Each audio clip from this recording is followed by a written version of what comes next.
Showdown and Desire introduced people to an event that happened in New Orleans that if we don't talk about now, it's going to be forgotten in history or just barely mentioned. So speaking of that, what brought you to write the book? That is a great question, because to me, it seems like it was just a complete fluke. I wasn't looking for the story. I wasn't expecting to find it. I was just going about my business. I was actually shopping for Thanksgiving candy, and I had met Robert King through another friend, and you know, he had told me about this candy he makes, and I'd been over there a few times to get some, and we had become friends. But this one particular time that I went over there, his partner, Marion Brown, was there. I had never met her before. Mm-hmm. And for some reason, she started talking about the Black Panthers. I didn't even know King had been a Panther. And when she started talking about it, I mean, I'm a therapist, I do interviews, I grew up in a storytelling family, so I can recognize a good story when I hear one, and I was just fascinated. Mm. So even though it was the first time I'd met her and I was risking rudeness, I asked her if I could take out my tape recorder. And she said, sure, and started talking about it. And then King and Marion, they thought of Malik and a few other people they could invite over to fill in the story. Mm-hmm. And that's when I was doing a little newspaper column for the Louisiana Weekly at the time, and that's when I started putting those stories in the paper. Mm-hmm.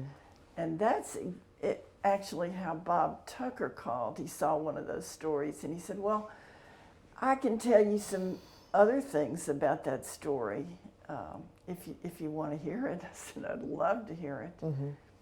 And it just grew from there. It was amazing because I didn't know anything about the story, and I'm not a historian, I'm not Black, I'm not a revolutionary, so I was actually a very unlikely scribe for all of this, but in a way, I think that my ignorance about it was a plus, because I came in with really naive and innocent questions, and without an axe to grind or without a preconceived storyline in my head. I was just curious, mm-hmm. and that's how I got started.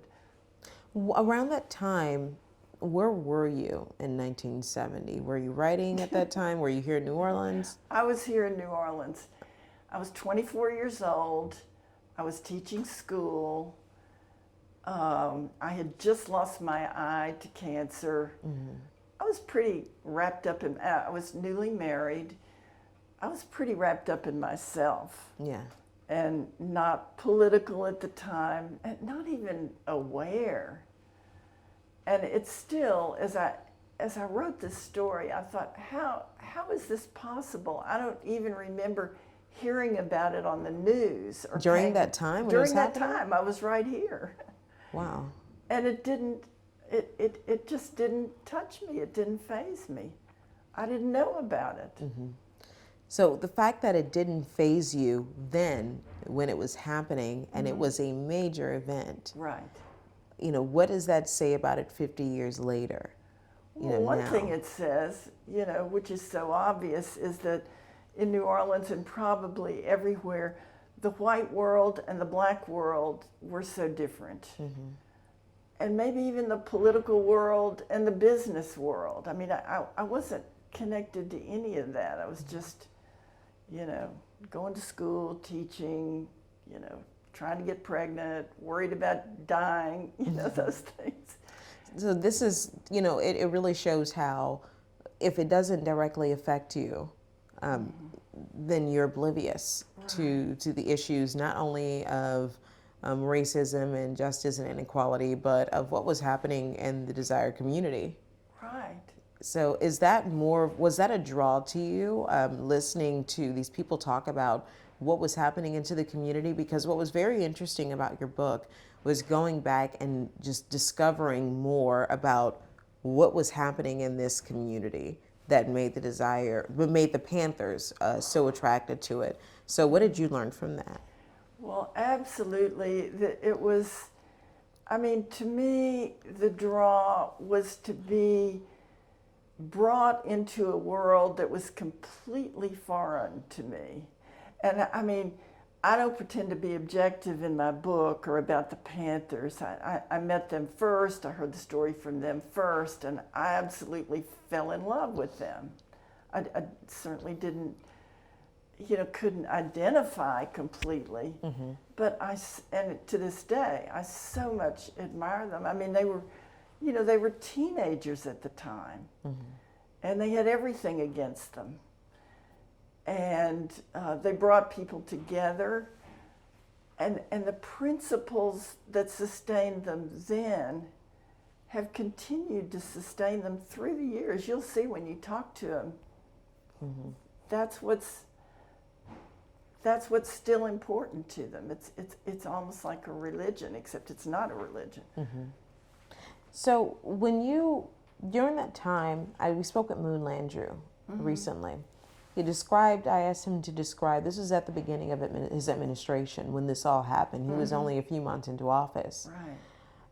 During that time, he said New Orleans was volatile. Bob Tucker also described New Orleans as being volatile. You're coming off the heels of segregation.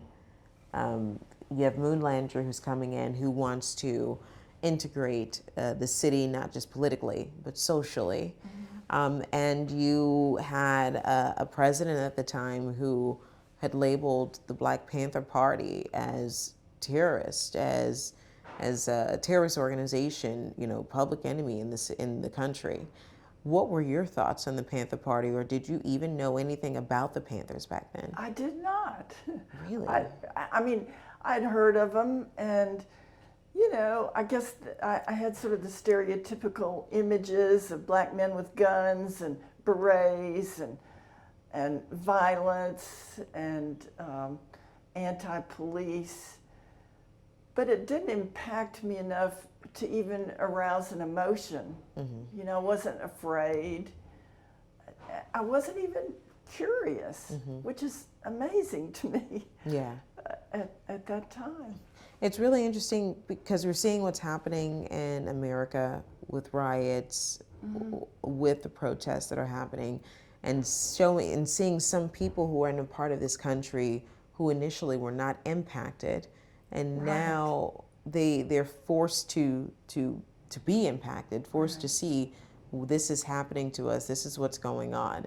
50 years later, do you feel like that what happened in the Desire Projects and now are almost similar fights or similar struggles? Well,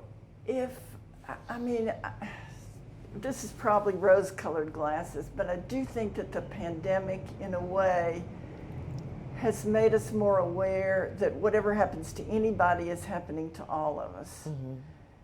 And, so far, I haven't been following it that closely, but so far I'm really proud of the way New Orleans is handling the protests, and our political leaders and our police are, supportive of the protesters. And so I think that it's possible that we could all take ownership of these horrible social problems, and that's what the Panthers were trying to get people to do in 1970. It was, as King says, an abortive revolution. It was suppressed, and the revolutionary baby was never born. But, things do take a while, and maybe 50 years later, we can do it differently, and we can learn from some things that could have happened then but didn't. Obviously, your conversation with the Panthers was impactful. Can you tell me some of the key points or key takeaways you took after having these conversations with them to write the book? Well, first of all, is that they were so welcoming to everybody. And, and to me, 33 years later, as a white person telling the story, I won't say I didn't take any flack about it, because I did, but it all worked out. But at the time in 1970, they were so far ahead of their time in working with white allies, Latino allies, Asian allies.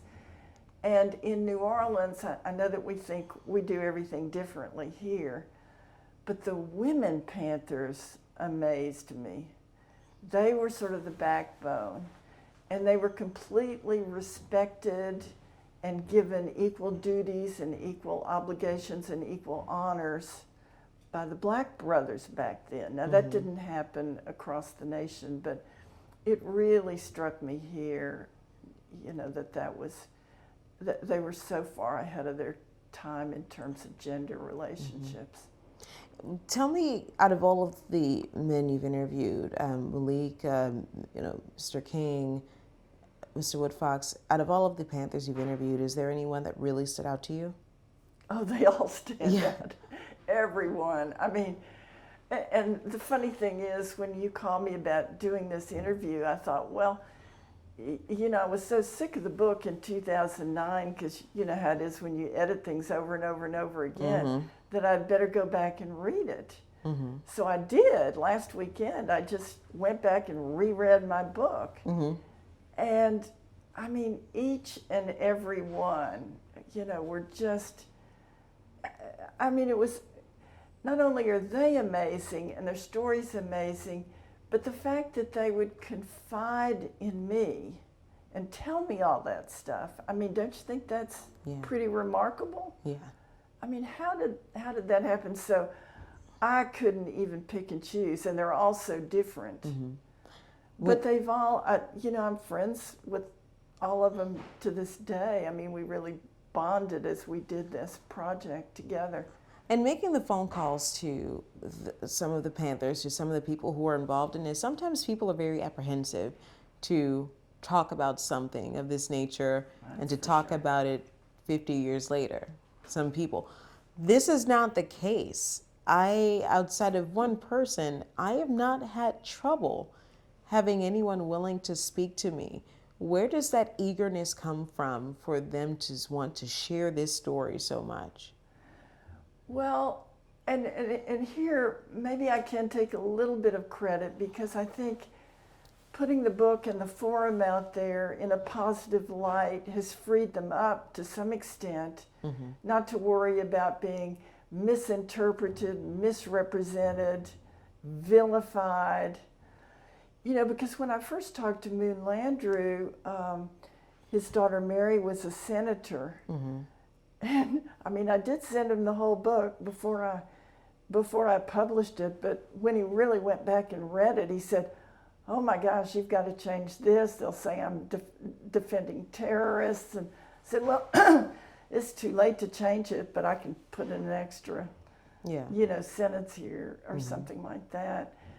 But I really think that having a view on what happened from the outside that was compassionate, and you know, it took time, because it was a very traumatic event for everybody involved, and I don't think they were ready to talk about it maybe any sooner, which is so ironic. But I'm glad, really, really glad they are now. And I think the simple answer to your question is because it's an important New Orleans story, and it really needs to be told. When you had the conversation with everyone, I remember asking Mr. Hubbard about how that happened. And apparently you all met up in one room. Yeah. To sit down. Oh, that was amazing. Yeah. So can you explain just kind of how that room felt, the energy there, and just kind of how the conversation flowed? Yeah, it was amazing. And we didn't, since I'd never written a book and didn't know how to write a book. Can I clear my throat? Oh, sure. Yeah. Yeah. Sorry. Since I didn't know how to write a book, Don Hubbard and Bob Tucker said, well, why don't you put some of your Louisiana weekly columns in a little booklet, which I've got in there. I can show to you. And so we did that, and then he said, let's get Henry Fagan, and let's try to get Charlie Elwha and different people that were down there in Desire, and William Barnwell, and bring them all together. This was at the Hubbard Mansion, which, have you visited the Hubbard Mansion? I have not, no. Well, you need to do that. Yeah. It's a beautiful bed and breakfast on St. Charles. So, there we were in this glorious thing that almost looks like the big house. It almost looks like a plantation. But it was newly constructed by Don and his wife. But it's just, it's just elegant. And we could hear the streetcar rumbling by on the outside, and Don pulls out the screen that was there in 1970, showing where black people had to sit on the streetcar. And it was like a reunion. And that's one thing that's so great about these storytellers. They're wonderful individually, but oh my gosh, you get them together and they bounce off of each other. And they make jokes about things you can't even imagine that they're joking about. So it was just a wonderful feeling. And when I went back and listened to the tapes, it was, again, I was just amazed at the stories and the detail in which they remembered the stories, and the way all the stories basically fit together. When did you start writing? I know that you said you were a teacher. When is it that you made that transition, or you felt like you wanted to make the transition into writing, into advocacy and activism? Well, and actually I wasn't a teacher very long, and I was a terrible teacher. My hat is off to teachers. I mean, I did it for a couple of years, and I thought, that's not me. So I got my degree in social work when we had moved back with my first husband to New Orleans, and started doing therapy and a little bit of community activism. And then for some reason, the Louisiana Weekly asked me to do a column, and that was the first time I'd ever written anything except, little journals that I kept and things like that. But I found that, I really loved it, and it was kind of on a crash course of how to do it. And so and they said, can you imagine this? They said, you can write about anything you want. And they didn't even give me word limits or anything. So that was an exploratory period, and I was involved in a few activist groups at the time. So I'd try to give people voice and do that. And what made you want to be involved in activism? Well, and I don't know. Again, I guess it was just like the curiosity and the people that encouraged me, and the fact that I did have a little platform, and I was learning how to write and do that more effectively. And so just wanting to be part of the city and part of what was going on, and being knowledgeable about things outside. As you know, New Orleans can get very provincial, and if you live uptown and you see certain people everywhere and shop at Langenstein's, that was just it. And this was so exciting to be out of my element and useful in some way. I tried to make it known that people could talk to me, and I would put it in my little newspaper column, which I didn't even know if anybody read, but eventually it led to this book. So it just, I think it goes to show, if you have anything you can do, don't worry about doing it on a smaller level, because you never know where it'll lead. So I want to ask, from your perspective, being a white woman and seeing a community like the Desire Projects? First of all, had you ever been in any, public housing buildings, any projects at all in the city? Let's see. No, not before I wrote the book. Yeah, yeah. So Now, afterwards, I did. I was working with Tulane, and I had a social work unit, and we did some things in CJP. mm-hmm. So after that, I got more involved. No, I take that back a little bit, because my church is Trinity Church, which is a real, uptown, very privileged white church, and it's on the outskirts of the St. Thomas Housing, what used to be the St. Thomas Housing Project. Mm-hmm. So as Trinity, we were part of the STIC, the St. Thomas Irish Channel Consortium. Mm-hmm. So we would go down there to their meetings, and they would, give us report cards on how effective we were being or ineffective in the community, that mm-hmm. kind of thing. And then also at that time, I was very involved with the People's Institute for Survival and Beyond. Mm-hmm. And they taught me everything I know about community organizing and race. Mm-hmm. So what are your thoughts on, in writing this book and learning more about the Desire community, what are your thoughts on the way that the public housing was run and the Desire community as a whole, after learning more about this for the book? Well, I'm not really knowledgeable beyond what I've put in the book and what people have told me about Desire.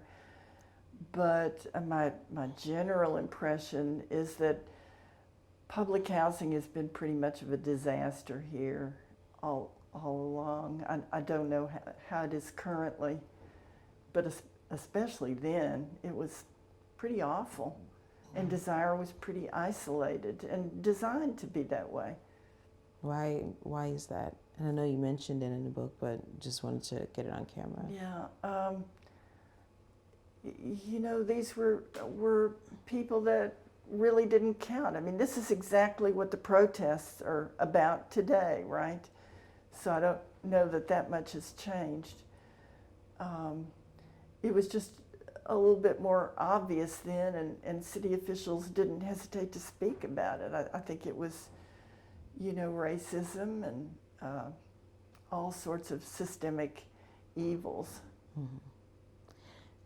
You brought everyone together during a panel years ago. Can you tell us about how that came about and how exactly that played out when you have so many different factors during that time period on one stage discussing what happened? Right. Well, as I said, I'm a therapist and a mediator, and I had interviewed everybody separately.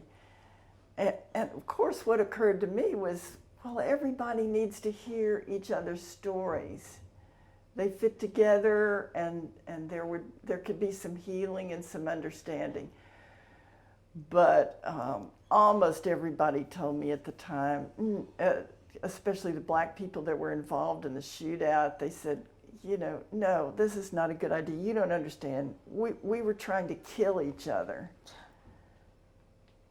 And the emotions have not died over the years. And it was only Bob that said, that could work. Mm-hmm. We should try it and see what happens.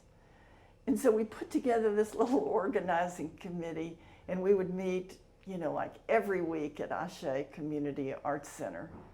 And we would talk about how this could look. And then some of the former Panthers said, oh no, you can't do this. We're going to picket it. We're going to close you down. We got Ted Quant involved, and he was in charge of the Toomey Center at Loyola at that time. And 3 of the panelists were Loyola graduates. We thought, oh great, we'll give it some respectability. We'll have it at a university. They wouldn't touch it. Oh wow. Too controversial. 33 years later, involving Moon Landrieu of all people.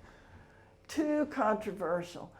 So we decided to have it at Ashe. Mm-hmm. And we just kept, talking about who could we invite? And Don Hubbard was reluctant to speak. He said, nobody cares about this anymore. But once we started publicizing it, and even Carol B. Bell, who was head of Ashe at that time, she was like, I don't know, these, protests from the Panthers, we can't, we don't know if we want to step into that, but she finally agreed and really got on board. I shouldn't say finally agreed, because she was very, very helpful.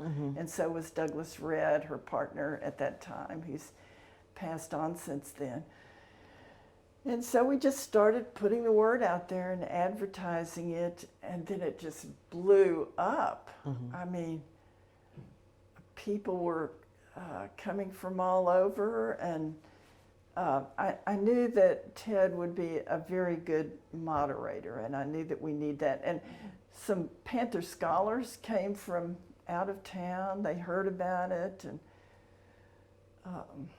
and basically, I think they kind of came to give Moon Landrew a hard time, and it was a little bit hard to convince him. You know, at first he said sure, and then he would call me up and he'd say, Orissa, are the Panthers still revolutionary or have they mellowed? I said, well, both. They're both. They have mellowed and they're still revolutionary.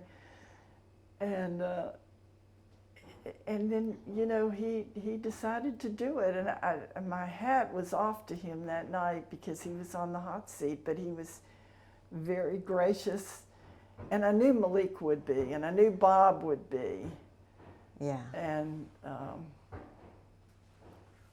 so we just kind of trusted the chemistry, and it worked out. And it worked out really well. Did you guys record it? Yes. Oh, good. Royce Osborne, I think, videotaped the whole thing. Yeah, I would love to see it if we could. Yeah. Don't you think it's interesting that 33 years later, there is still this big apprehension over discussing it, over being involved with Panthers, over people wanting to even bring up this event, even 50 years later? We have Mr. Hubbard who decided not to participate. He thinks that we should just move on, and some people just, they don't want to talk about it. They don't want to discuss it. Why do we feel that years after this event has happened, we're still having some who are very sketchy on discussing that day and discussing the Panthers in general? I'm hoping that you all can come up with some answers to that, because I think from a white point of view, it's impossible for me to really understand the depth of emotion, the fear that parents had about their children, for instance, and the terror of going to prison. I know that Henry Fagan never discussed it with his family because he had spent 2 years in Angola, as retribution and he was so well connected with the police chief, with the mayor, with Bob Tucker. So there was some shame about that I think was entirely misplaced. And I can't really, from a white point of view, I can't really understand the depth of the protectiveness and the web that goes of secrecy that goes on around it. I can certainly respect it, but it's just sort of mystifying to me, that very question that you asked. They have I believe that in telling the story, there are some questions that will just never be answered. I think that's true, and people actually told me that. They said, there are some secrets that I'm taking to my grave. I'm not telling you everything. Yeah, but that's I think that's how we all are. There are some things we're taken to the grave. I don't want to talk about it, and maybe one day you'll find out. So then, last question to you before we start to look at some of the documents. I want to know, in reading this book, and I'm hoping that more people pick this book up as we move forward, and reading this book, what are you hoping people take away from it in regards to what this city was, the community of desire, and who the Panthers were? Well, I'm hoping that people will just see the heroism and the courage of the Desire residents, because the Panthers couldn't have done what they had done without being in partnership with the people that were the most oppressed in the city at that time.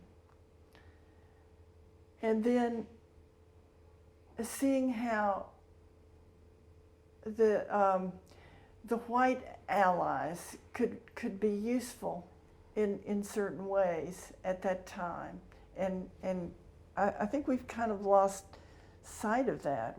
There's so much, and also the wisdom, the courage, the energy of young Black people, the idealism. You know, I mean, the Panthers put out a newspaper every week with hardly any typos. And also the way the Panthers brought all the different people from the different housing projects together, which in New Orleans had been historically gangs and rivals and, you know, out to kill each other, basically. And they said, we're not having that anymore. And then when some of them went to prison, they even did that in the hardest place ever to do that. They brought prisoners together to, you know, like take care of the rape and the bad food and the way people were strip searched and that kind of thing. So just that, I mean, if they could do it then under those circumstances, you know, shame on us if we can't do it now. And that's very hopeful to me, that just the possibilities that they showed us. I mean, they're the ones that came up with the idea of community policing, feeding children free breakfasts. You know, all of those were Panther ideas, and they did it because the government wasn't doing it. But the government never gives the Panthers credit for that. Because you said, I think the free housing program was partially inspired by the free breakfast program. The free breakfast programs that they have for school now Absolutely. were initially started by the Panthers. Right. So. And some of the people that I talked to think that that was what actually intimidated the government and made them come after the Panthers even more than their military rhetoric. That it was the fact that, and the establishment even said that, you know, what are the Panthers feeding these kids in addition to the grits? And they didn't just give cereal and milk. I mean, these were hot breakfasts that they fixed for these kids. And then they were instilling pride in who they were and some instruction about Black history. And many people think that that was really what was intimidating about the Panthers to the establishment.